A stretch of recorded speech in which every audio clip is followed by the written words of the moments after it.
Hey YouTube, YouGoRocks97 coming at you with another Frogology video. This one's on the spell lineup.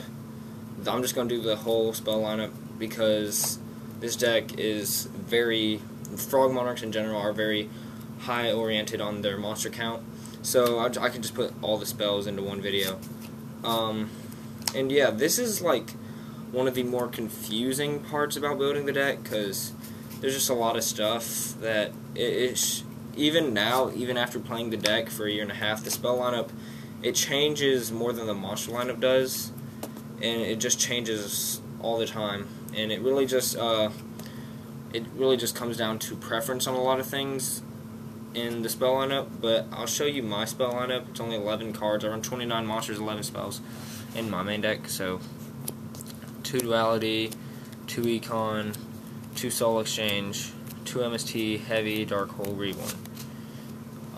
To a lot of people, this lineup may seem strange, and it still seems strange to me because I'm so used to running 3 Econ, or 3 Soul Exchange, or 3 of both, or 3 Soul Exchange, 2 Econ, or 3 Econ, 2 Soul Exchange. I'm so used to that I don't even know if I like both of them at 2 yet, but it's worked out so far. It's worked really well.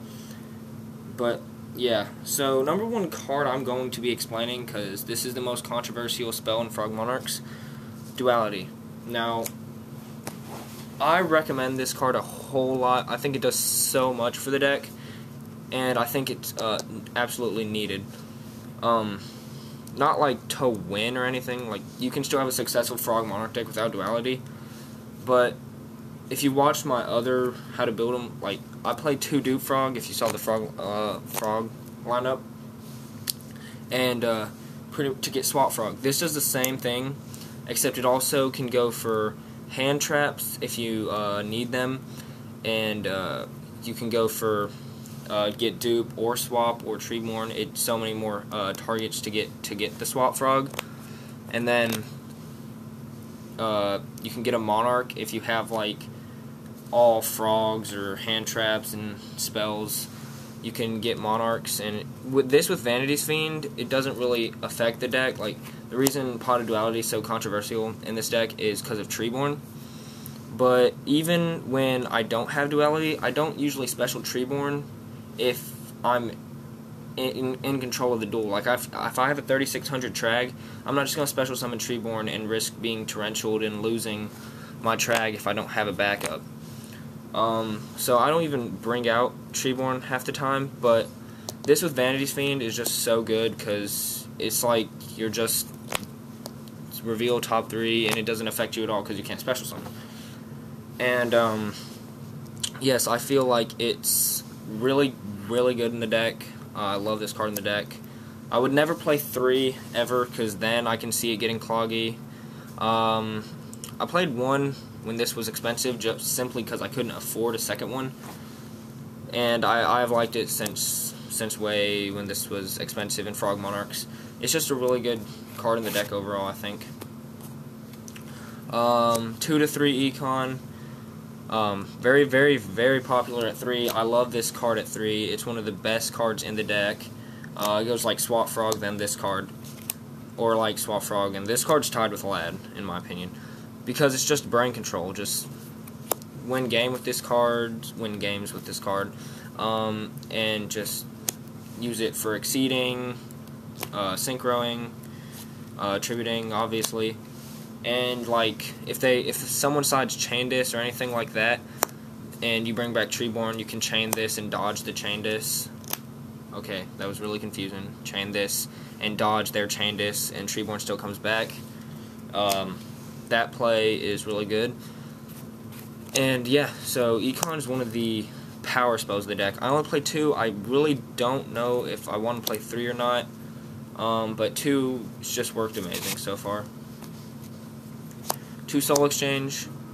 This card's good, but some games it's your savior, and then some games it's the dead card that sits in your hand. When I was playing 3 of this, it was really, really good to just know that I wasn't going to draw a dead hand unless I was that unlucky, to draw monarchs with no way to tribute for them, because Soul Exchange is just I like it because a really good removal card, because it's really tricky. It tributes the monster as a removal, and it's just like instead of smashing or something. So yeah, that's really good about the card. But there were just some games where I'd draw 2 of this, and I wouldn't be using them at all because it was just better to bring back Treeborn Tribute for Monarch, or I didn't even have a Tribute, and then these were just dead cards. So I dropped it to 2. I took out 1 for a maxi, and yeah, it's really good, but I like this card better at 2 than at 3. Like, I naturally like Soul Exchange at 2.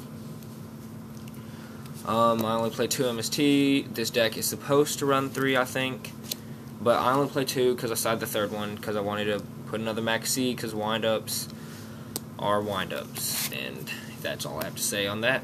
And then staples. So yeah, this was like how to build your spell lineup, or like how I explained mine, and you can go from there. But I just wanted to explain duality, because it's one of the most controversial cards. Other cards to keep in mind: 1 for 1, Foolish. Those have always been really good in Frog Monarchs, but I don't like Foolish because it's a -1, and I don't like 1 for 1 for the same reason. And I have other ways like Dupe Frog, which is a +1, to search Swap Frog, which is multiple pluses, to get Treeborn Engrave. Also, Avarice. I might run an Avarice because my monster count went up to 29, and just to recycle my tribute lineup, hand traps. But I didn't like Avarice at first just because it's sometimes your graveyard's mostly frogs, and it's just really annoying when you open Avarice in this deck. But now with so many hand traps, I might play an Avarice. I think Avarice would be really good in the deck, but I can't find room, so I could not find room. So if y'all have found any room or have any advice to find room for Avarice, I need to try that out. So yeah, those were some other cards to keep in mind. So yes, this was Yu-Gi-Oh! Rocks 97 with another Frogology video on how to build your spell lineup. Don't forget to subscribe, like, comment. This was Yu-Gi-Oh! Rocks 97. Bye, YouTube.